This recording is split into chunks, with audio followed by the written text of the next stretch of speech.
473 কর্মসূচি মানে হলো 473টি পরিবারকে সাহায্য করা। সুবহানাল্লাহ। আমি আপনি হিসাব করে দেখেন, আমার বয়স বর্তমান 50 উপরে পার হয়ে গেছে, আমি কয়টা পরিবারকে সাহায্য করেছি? আমি কয়টাই করছি? আপনি কয়টাই করছেন? কিন্তু এই সংগঠনটি হওয়ার পরে মাত্র 7 বছরে 473টি পরিবারকে সাহায্য করেছে। কিভাবে সাহায্য করেছে?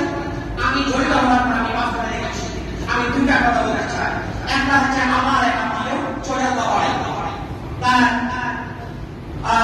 তাদের একটা আমার বরিষ্ঠ মানুষের তার একটা বোন ঢাকার মধ্যে মারা গিয়েছিল একটা হাসপাতালে। মারা যাওয়ার পরে হাসপাতালে নামতে পারতেছে না। আমার কাছে বলে যে ও মারা গেছে। আমি তার বাসায় যাওয়ার পর আমাদের ঘটনাটি বলে মারা গেছে এবং তার হাসপাতালে রয়ে গেছে, আনতে পারতেছে না। টাকা তো নাই, তো টাকা কোথায় ঘটে কিছু সাহায্য করে আমরা তো দেখি। তখন আমার মাথার মধ্যে সর্বপ্রথম যে সংগঠনের নাম এসেছে আমার মাথার মধ্যে সেটা হচ্ছে ফাতিমা মানবতা সংস্থা।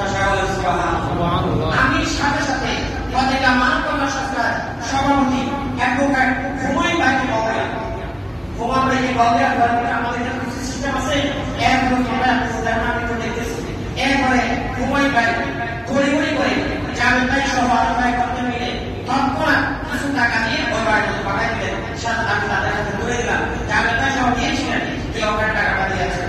এই সময় একবার অন্য স্পট সাহায্য করা, এটা অন্য কারোর মধ্যে কতটুকু সম্ভব আমি জানি না, অন্তত কয়েকটি সমর্থন তারা সাহায্য করেছেন। আল্লাহ তাআলা তাদের এই সাহায্য করার মঞ্জুর করুন। আমিন। আমার আর এক আত্মীয় অসুস্থ হয়ে গেছে, আমার বাসায় খবর পাঠাইল, আমি তাকে দেখতে গেলাম, দেখতে তার অসুখ। তখন আমি চিন্তা করলাম কি করা যায়। ভাবলাম ঠিক আছে, তাদেরকে বললাম আমি দরখাস্ত লিখে দিব, তোমাদের মানবতা সংস্থার কাছে যাইবা। তারপর সেখানে গেল, তাদেরকে দিচ্ছে, আমি ওখানে একটু লিখে দিয়ে আসছি, তাদের কাছে টাকা দিয়ে আসছি। কিন্তু দুর্ভাগ্যের বিষয় আমি জানি না যে তারা টাকা পাওয়ার পর আমাকে জানায়। পরবর্তী পর্যায়ে আমি হুমায়ুন ভাইকে গেলে কল দিলাম, হুমায়ুন ভাই আপনাদের দরখাস্ত পাঠাচ্ছেন কি খবর? হুমায়ুন ভাই আমাকে বলে যে আচ্ছা আমি একটু দেখেছি।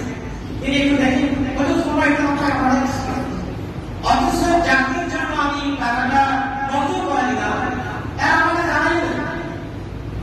পরে আমি তাদেরকে জিজ্ঞাসা করলাম তোমাদের টাকা পাইছো? বলে হ্যাঁ এসে টাকা করতে গেছে, কিন্তু তোমাদের টাকা টাকাটা খাইয়ে দিলাম আর আমার একটু বললাম তারা পাঠাচ্ছে আর আমি কিন্তু ৬০ টাকা বললাম। তাহলে এটা তারা কি একজন মানুষ যদি বিপদে পড়ে যখনই তাদের কাছে যায় এরা একটু যাচাই বাছাই করে, যদি সঠিক হয় তাহলে এরা সাহায্য করতে দ্বিধা করে না।